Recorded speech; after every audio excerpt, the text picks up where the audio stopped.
The Children of the Zodiac by Rudyard Kipling. Though thou love her as thyself, as a self of purer clay, though her parting dim the day, stealing grace from all alive, heartily know, when half-gods go, the gods arrive. Emerson. Thousands of years ago, when men were greater than they are today, the children of the Zodiac lived in the world. There were 6 children of the Zodiac: the ram, the bull, Leo, the twins, and the girl. And they were afraid of the 6 houses, which belonged to the scorpion, the balance, the crab, the fishes, the archer, and the waterman. Even when they first stepped down upon the earth and knew that they were immortal gods, they carried this fear with them. And the fear grew as they became better acquainted with mankind and heard stories of the 6 houses. Men treated the children as gods, and came to them with prayers and long stories of wrong, while the children of the Zodiac listened and could not understand. A mother would fling herself before the feet of the twins or the bull, crying, "My husband was at work in the fields, and the archer shot him, and he died! And my son will also be killed by the archer. Help me!" The bull would lower his huge head and answer, "What is that to me?" Or the twins would smile and continue their play, for they could not understand why the water ran out of people's eyes. At other times, a man and a woman would come to Leo or the girl, crying, "We 2 are newly married, and we are very happy. Take these flowers." As they threw the flowers, they would make mysterious sounds to show that they were happy, and Leo and the girl wondered even more than the twins why people shouted, "Ha ha ha!" for no cause. This continued for thousands of years by human reckoning, till on a day Leo met the girl walking across the hills, and saw that she had changed entirely since he had last seen her. The girl, looking at Leo, saw that he too had changed altogether. Then they decided that it would be well never to separate again, in case even more startling changes should occur, when the one was not at hand to help the other. Leo kissed the girl, and all earth felt that kiss, and the girl sat down on a hill, and the water ran out of her eyes, and this had never happened before in the memory of the children of the Zodiac. As they sat together, a man and a woman came by, and the man said to the woman, "What is the use of wasting flowers on those dull gods? They will never understand, darling." The girl jumped up and put her arms round the woman, crying, "I understand! Give me the flowers, and I will give you a kiss." Leo said beneath his breath to the man, "What was the new name that I heard you give to your woman just now?" The man answered, "Darling, of course." "Why, of course," said Leo. "And if, of course, what does it mean?" "It means very dear, and you have only to look at your wife to see why." "I see," said Leo. "You are quite right." And when the man and the woman had gone on, he called the girl "darling wife," and the girl wept again from sheer happiness. "I think," she said at last, wiping her eyes, "I think that we 2 have neglected men and women too much. What did you do with the sacrifices they made to you, Leo?" "I let them burn," said Leo. "I could not eat them. What did you do with the flowers?" "I let them wither. I could not wear them, I had so many of my own," said the girl. "And now I am sorry." "There is nothing to grieve for," said Leo. "We belong to each other." As they were talking, the years of men's life slipped by unnoticed, and presently the man and the woman came back, both white-headed, the man carrying the woman. "We have come to the end of things," said the man quietly. "This that was my wife—" "As I am Leo's wife," said the girl quickly, her eyes staring. "Was my wife, has been killed by one of your houses." The man set down his burden and laughed. "Which house?" said Leo angrily, for he hated all the houses equally. "You are gods, you should know," said the man. "We have lived together and loved one another, and I have left a good farm for my son. What have I to complain of, except that I still live?" As he was bending over his wife's body, there came a whistling through the air, and he started and tried to run away, crying, "It is the arrow of the archer! Let me live a little longer, only a little longer!" The arrow struck him, and he died. Leo looked at the girl, and she looked at him, and both were puzzled. "He wished to die," said Leo. "He said that he wished to die, and when death came he tried to run away. He is a coward." "No, he is not," said the girl. "I think I feel what he felt. Leo, we must learn more about this, for their sakes." "For their sakes," said Leo, very loudly. "Because we are never going to die," said the girl and Leo together, still more loudly. "Now sit you still here, darling wife," said Leo, "while I go to the houses whom we hate, and learn how to make these men and women live as we do." "And love as we do," said the girl. "I do not think they need to be taught that," said Leo. And he strode away very angry, with his lion skin swinging from his shoulder, till he came to the house where the scorpion lives in the darkness, brandishing his tail over his back. "Why do you trouble the children of men?" said Leo, with his heart between his teeth. "Are you so sure that I trouble the children of men alone?" said the scorpion. "Speak to your brother, the bull, and see what he says." "I come on behalf of the children of men," said Leo. "I have learned to love as they do, and I wish them to live as we do." "Your wish was granted long ago. Speak to the bull. He is under my special care," said the scorpion. Leo dropped back to the earth again, and saw the great star Aldebaran, that is set in the forehead of the bull, blazing very near to the earth. When he came up to it, he saw that his brother the bull, yoked to a countryman's plough, was toiling through a wet rice field with his head bent down, and the sweat streaming from his flanks. The countryman was urging him forward with a goad. "Gore that insolent to death," cried Leo, "and for the sake of our honor come out of the mire." "I cannot," said the bull. "The scorpion has told me that some day, of which I cannot be sure, he will sting me where my neck is set on my shoulders, and that I shall die bellowing." "What has that to do with this disgraceful work?" said Leo, standing on the dike that bounded the wet field. "Everything. This man could not plough without my help.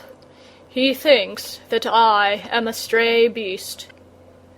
"But he is a mud-crusted cotter with matted hair," insisted Leo.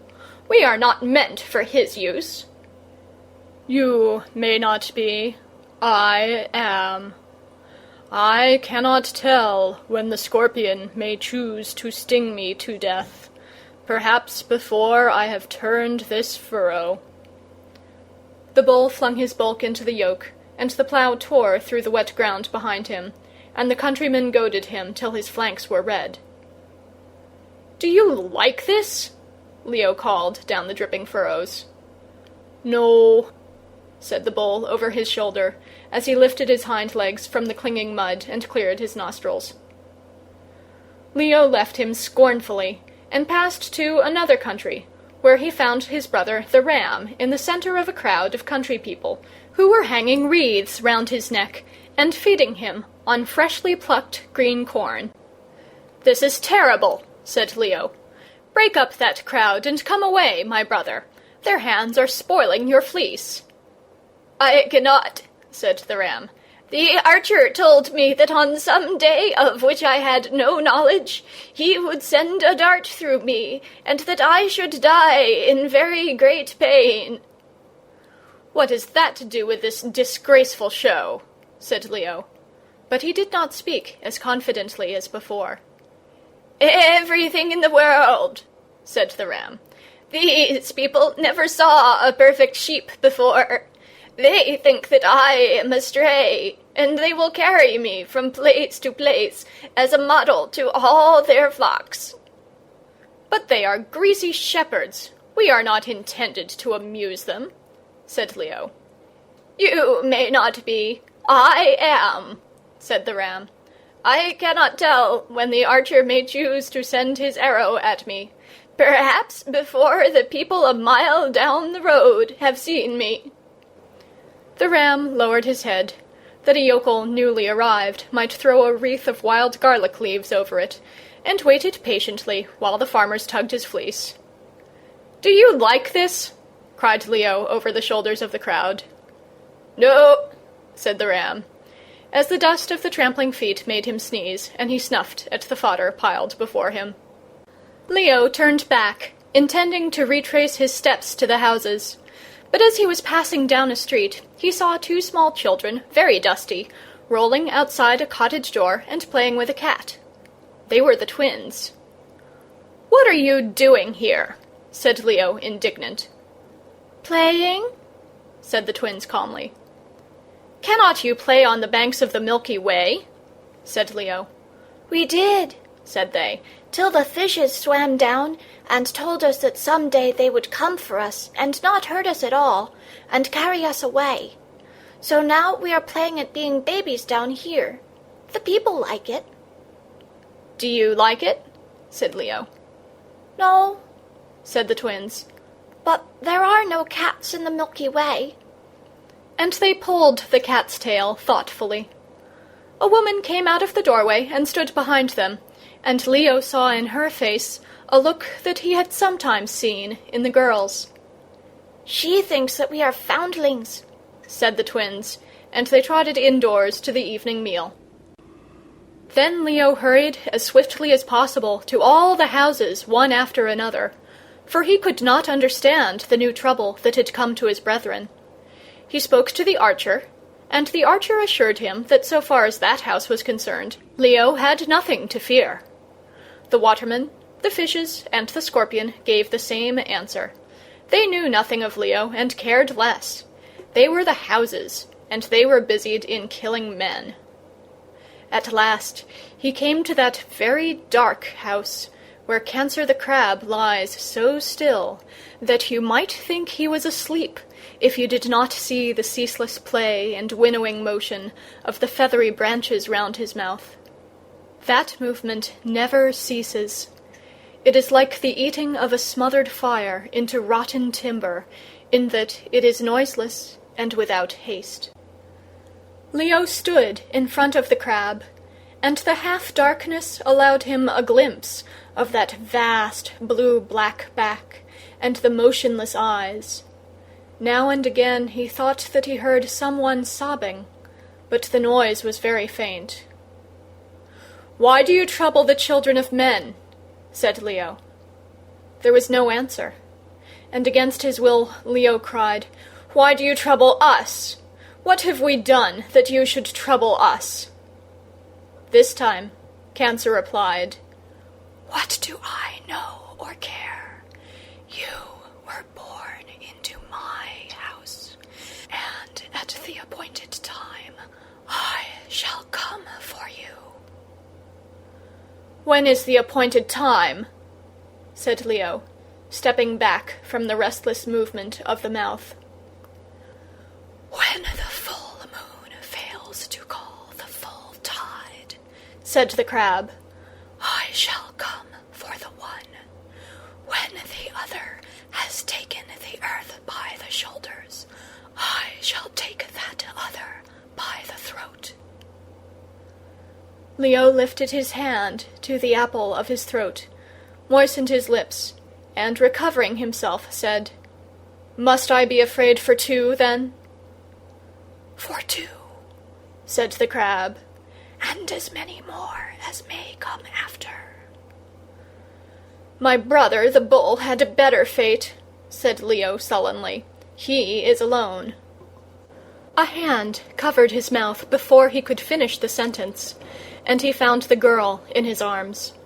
Womanlike, she had not stayed where Leo had left her, but had hastened off at once to know the worst, and, passing all the other houses, had come straight to Cancer.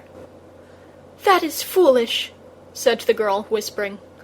"I have been waiting in the dark for long and long before you came. Then I was afraid. But now—" She put her head down on his shoulder and sighed a sigh of contentment. "I am afraid now," said Leo. "That is on my account," said the girl. "I know it is, because I am afraid for your sake. Let us go, husband." They went out of the darkness together, and came back to the earth, Leo very silent, and the girl striving to cheer him. "My brother's fate is the better one," Leo would repeat from time to time, and at last he said, "Let us each go our own way and live alone till we die. We were born into the house of Cancer, and he will come for us." I know. But where shall I go? And where will you sleep in the evening? But let us try. I will stay here. Do you go on?" Leo took 6 steps forward very slowly, and 3 long steps backward very quickly, and the 3rd step set him again at the girl's side.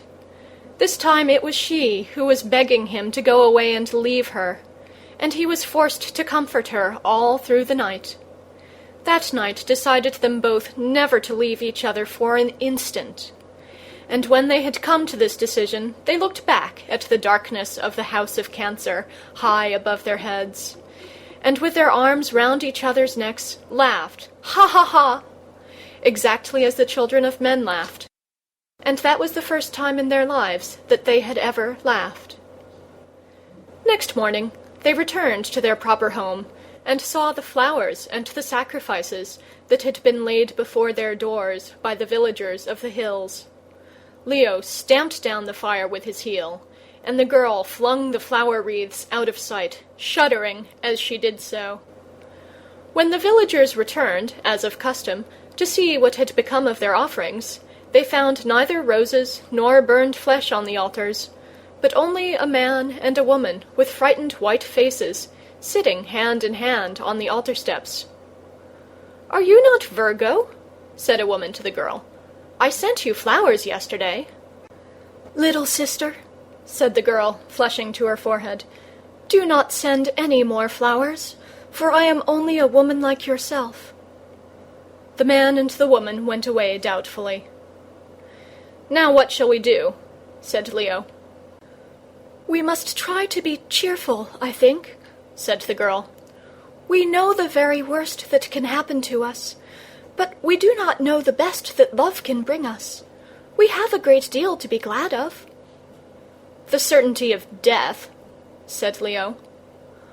"All the children of men have that certainty also, yet they laughed long before we ever knew how to laugh. We must learn to laugh, Leo. We have laughed once already." People who consider themselves gods, as the children of the Zodiac did, find it hard to laugh, because the immortals know nothing worth laughter or tears. Leo rose up with a very heavy heart, and he and the girl together went to and fro among men, their new fear of death behind them. First, they laughed at a naked baby attempting to thrust its fat toes into its foolish pink mouth. Next, they laughed at a kitten chasing her own tail. And then they laughed at a boy trying to steal a kiss from a girl and getting his ears boxed. Lastly, they laughed because the wind blew in their faces as they ran down a hillside together, and broke, panting and breathless, into a knot of villagers at the bottom. The villagers laughed too at their flying clothes and wind-reddened faces, and in the evening gave them food and invited them to a dance on the grass, where everybody laughed, through the mere joy of being able to dance. That night Leo jumped up from the girl's side, crying, "Every one of those people we met just now will die!" "So shall we," said the girl sleepily. Lie down again, dear." Leo could not see that her face was wet with tears. But Leo was up and far across the fields, driven forward by the fear of death for himself and for the girl, who was dearer to him than himself. Presently he came across the bull, drowsing in the moonlight after a hard day's work, and looking through half-shut eyes at the beautiful straight furrows that he had made. "Oh," said the bull, "so you have been told these things too. Which of the houses holds your death?" Leo pointed upwards to the dark house of the crab and groaned. "And he will come for the girl too," he said. "Well," said the bull, "what will you do?" Leo sat down on the dike and said that he did not know. "You cannot pull a plough," said the bull with a little touch of contempt. "I can, and that prevents me from thinking of the scorpion." Leo was angry, and said nothing till the dawn broke and the cultivator came to yoke the bull to his work. "Sing," said the bull, as the stiff, muddy oxbow creaked and strained. "My shoulder is galled. Sing one of the songs that we sang when we thought we were all gods together." Leo stepped back into the canebrake and lifted up his voice in a song of the children of the Zodiac, the war-whoop of the young gods who are afraid of nothing. At first he dragged the song along unwillingly, and then the song dragged him, and his voice rolled across the fields, and the bull stepped to the tune, and the cultivator banged his flanks out of sheer light-heartedness, and the furrows rolled away behind the plough more and more swiftly. Then the girl came across the fields, looking for Leo, and found him singing in the cane. She joined her voice to his, and the cultivator's wife brought her spinning into the open, and listened with all her children round her. When it was time for the nooning, Leo and the girl had sung themselves both thirsty and hungry. But the cultivator and his wife gave them rye bread and milk, and many thanks, and the bull found occasion to say, "You have helped me do a half-field more than I should have done. But the hardest part of the day is to come, brother." Leo wished to lie down and brood over the words of the crab. The girl went away to talk to the cultivator's wife and baby, and the afternoon ploughing began. "Help us now," said the bull. "The tides of the day are running down. My legs are very stiff. Sing as if you never sang before." "To a mud-spattered villager?" said Leo. "He is under the same doom as ourselves. Are you a coward?" said the bull. Leo flushed, and began again with a sore throat and a bad temper. Little by little he dropped away from the songs of the children, and made up a song as he went along, and this was a thing he could never have done had he not met the crab face to face. He remembered facts concerning cultivators, and bullocks, and rice-fields, that he had not particularly noticed before the interview, and he strung them all together, growing more interested as he sang, and he told the cultivator much more about himself and his work than the cultivator knew. The bull grunted approval as he toiled down the furrows for the last time that day, and the song ended, leaving the cultivator with a very good opinion of himself in his aching bones. The girl came out of the hut where she had been keeping the children quiet and talking woman talk to the wife, and they all ate the evening meal together. "Now yours must be a very pleasant life," said the cultivator, "sitting as you do on a dike all day and singing just what comes into your head. Have you been at it long, you two gypsies?" "Ah!" lowed the bull from his byre. "That's all the thanks you will ever get from men, brother." "No, we have only just begun it," said the girl. "But we are going to keep to it as long as we live. Are we not, Leo?" "Yes," said he, and they went away hand in hand. "You can sing beautifully, Leo," said she, as a wife will to her husband. "What were you doing?" said he. "I was talking to the mother and the babies," she said. "You would not understand the little things that make us women laugh." And I am to go on with this gypsy work?" said Leo. "Yes, dear, and I will help you." There is no written record of the life of Leo and the girl. So we cannot tell how Leo took to his new employment, which he detested. We are only sure that the girl loved him when and wherever he sang, even when, after the song was done, she went round with the equivalent of a tambourine and collected the pence for the daily bread. There were times, too, when it was Leo's very hard task to console the girl for the indignity of horrible praise that people gave him and her, for the silly wagging peacock feathers that they stuck in his cap, and the buttons and pieces of cloth that they sewed on his coat. Woman-like, she could advise and help to the end, but the meanness of the means revolted. "What does it matter," Leo would say, "so long as the songs make them a little happier?" And they would go down the road and begin again on the old refrain, that whatever came or did not come, the children of men must not be afraid. It was heavy teaching at first, but in process of years Leo discovered that he could make men laugh and hold them listening to him even when the rain fell. Yet there were people who would sit down and cry softly, though the crowd was yelling with delight. And there were people who maintained that Leo made them do this. And the girl would talk to them in the pauses of the performance, and do her best to comfort them. People would die, too, while Leo was talking and singing and laughing. For the archer and the scorpion and the crab and the other houses were as busy as ever. Sometimes the crowd broke and were frightened, and Leo strove to keep them steady by telling them that this was cowardly. And sometimes they mocked at the houses that were killing them, and Leo explained that this was even more cowardly than running away. In their wanderings, they came across the bull or the ram or the twins, but all were too busy to do more than nod to each other across the crowd, and go on with their work. As the years rolled on, even that recognition ceased, for the children of the Zodiac had forgotten that they had ever been gods working for the sake of men.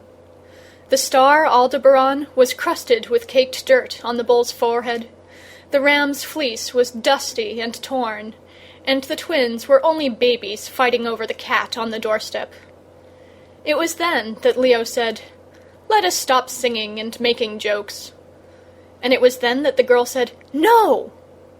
But she did not know why she said "no" so energetically. Leo maintained that it was perversity, till she herself, at the end of a dusty day, made the same suggestion to him, and he said, "Most certainly not!" And they quarrelled miserably between the hedgerows, forgetting the meaning of the stars above them.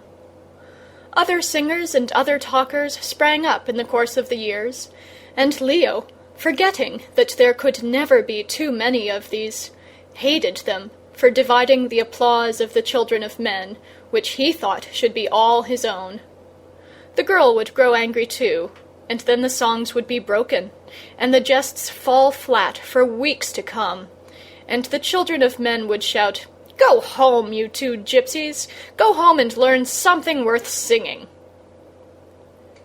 After one of these sorrowful, shameful days, the girl, walking by Leo's side through the fields, saw the full moon coming up over the trees, and she clutched Leo's arm, crying, "The time has come now! Oh, Leo, forgive me!" "What is it?" said Leo. He was thinking of the other singers. "My husband," she answered, and she laid his hand upon her breast, and the breast that he knew so well was hard as stone. Leo groaned, remembering what the crab had said. "Surely we were gods once," he cried. "Surely we are gods still," said the girl. "Do you not remember when you and I went to the house of the crab and were not very much afraid? And since then we have forgotten what we were singing for. We sang for the pence, and we fought for them, we who are the children of the Zodiac." "It was my fault," said Leo. "How can there be any fault of yours that is not mine too?" said the girl. "My time has come, but you will live longer, and—" The look in her eyes said all she could not say. "Yes, I will remember that we are gods," said Leo. It is very hard, even for a child of the Zodiac who has forgotten his godhead, to see his wife dying slowly, and to know that he cannot help her. The girl told Leo in those last months of all that she had said and done among the wives and the babies at the back of the roadside performances, and Leo was astonished that he knew so little of her who had been so much to him. When she was dying, she told him never to fight for pence, or quarrel with the other singers, and, above all, to go on with his singing immediately after she was dead. Then she died, and after he had buried her, he went down the road to a village that he knew, and the people hoped that he would begin quarreling with a new singer that had sprung up while he had been away. But Leo called him "my brother." The new singer was newly married, and Leo knew it, and when he had finished singing, Leo straightened himself and sang the Song of the Girl, which he had made coming down the road. Every man who was married, or hoped to be married, whatever his rank or color, understood that song. Even the bride, leaning on the new husband's arm, understood it too. And presently, when the song ended, and Leo's heart was bursting in him, the men sobbed. "That was a sad tale," they said at last. "Now make us laugh." Because Leo had known all the sorrow that a man could know, including the full knowledge of his own fall who had once been a god, he, changing his song quickly, made the people laugh till they could laugh no more. They went away feeling ready for any trouble in reason, and they gave Leo more peacock feathers and pence than he could count. Knowing that pence led to quarrels, and that peacock feathers were hateful to the girl, he put them aside and went away to look for his brothers, to remind them that they too were gods. He found the bull goring the undergrowth in a ditch, for the scorpion had stung him, and he was dying, not slowly as the girl had died, but quickly. "I know all," the bull groaned as Leo came up. "I had forgotten too, but I remember now. Go and look at the fields I ploughed. The furrows are straight. I forgot that I was a god, but I drew the plough perfectly straight for all that. And you, brother?" "I am not at the end of the ploughing," said Leo. "Does death hurt?" "No, but dying does," said the bull, and he died. The cultivator who then owned him was much annoyed, for there was a field still unploughed. It was after this that Leo made the Song of the Bull, who had been a god and forgotten the fact, and he sang it in such a manner that half the young men in the world conceived that they too might be gods without knowing it. A half of that half grew impossibly conceited and died early. A half of the remainder strove to be gods and failed. But the other half accomplished 4 times more work than they would have done under any other delusion. Later, years later, always wandering up and down and making the children of men laugh, he found the twins sitting on the bank of a stream, waiting for the fishes to come and carry them away. They were not in the least afraid, and they told Leo that the woman of the house had a real baby of her own, and that when that baby grew old enough to be mischievous, he would find a well-educated cat waiting to have its tail pulled. Then the fishes came for them, but all that the people saw was 2 children drowned in a brook. And though their foster-mother was very sorry, she hugged her own real baby to her breast, and was grateful that it was only the foundlings. Then Leo made the song of the twins, who had forgotten that they were gods, and had played in the dust to amuse a foster-mother. That song was sung far and wide among the women. It caused them to laugh and cry and hug their babies closer to their hearts all in one breath. And some of the women who remembered the girl said, "Surely that is the voice of Virgo. Only she could know so much about ourselves." After those 3 songs were made, Leo sang them over and over again, till he was in danger of looking upon them as so many mere words. And the people who listened grew tired, and there came back to Leo the old temptation to stop singing once and for all. But he remembered the girl's dying words, and persisted. One of his listeners interrupted him as he was singing. "Leo," said he, "I have heard you telling us not to be afraid for the past 40 years. Can you not sing something new now?" "No," said Leo, "it is the only song that I am allowed to sing. You must not be afraid of the houses, even when they kill you."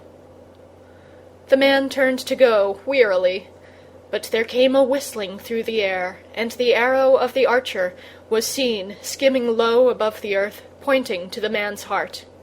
He drew himself up, and stood still, waiting till the arrow struck home. "I die," he said quietly. "It is well for me, Leo, that you sang for 40 years. "Are you afraid?" said Leo, bending over him. "I am a man, not a god," said the man. "I should have run away but for your songs. My work is done, and I die without making a show of my fear." "I am very well paid," said Leo to himself. "Now that I see what my songs are doing, I will sing better ones." He went down the road, collected his little knot of listeners, and began the song of the girl. In the middle of his singing, he felt the cold touch of the crab's claw on the apple of his throat. He lifted his hand, choked, and stopped for an instant. "Sing on, Leo," said the crowd. "The old song runs as well as ever it did." Leo went on steadily till the end, with the cold fear at his heart. When his song was ended, he felt the grip on his throat tighten. He was old. He had lost the girl. He knew that he was losing more than half his power to sing. He could scarcely walk to the diminishing crowds that waited for him, and could not see their faces when they stood about him. None the less, he cried angrily to the crab, "Why have you come for me now?" "You were born under my care. How can I help coming for you?" said the crab wearily. Every human being whom the crab killed had asked that same question. "But I was just beginning to know what my songs were doing," said Leo. "Perhaps that is why," said the crab, and the grip tightened. "You said you would not come till I had taken the world by the shoulders," gasped Leo, falling back. "I always keep my word. You have done that 3 times with 3 songs. What more do you desire?" "Let me live to see the world know it," pleaded Leo. "Let me be sure that my songs—" "Make men brave," said the crab. "Even then there would be one man who was afraid. The girl was braver than you are. Come." Leo was standing close to the restless, insatiable mouth. "I forgot," he said simply. "The girl was braver. But I am a god too, and I am not afraid." "What is that to me?" said the crab. Then Leo's speech was taken from him, and he lay still and dumb, watching death till he died. Leo was the last of the children of the Zodiac. After his death there sprang up a breed of little mean men, whimpering and flinching and howling, because the houses killed them and theirs, who wished to live forever without any pain. They did not increase their lives, but they increased their own torments miserably, and there were no children of the Zodiac to guide them, and the greater part of Leo's songs were lost. Only he had carved on the girl's tombstone the last verse of the Song of the Girl, which stands at the head of this story.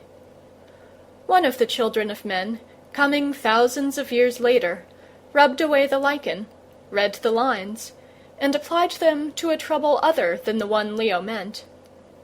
Being a man, men believed that he had made the verses himself, but they belong to Leo, the child of the Zodiac, and teach, as he taught, that whatever comes or does not come, we men must not be afraid.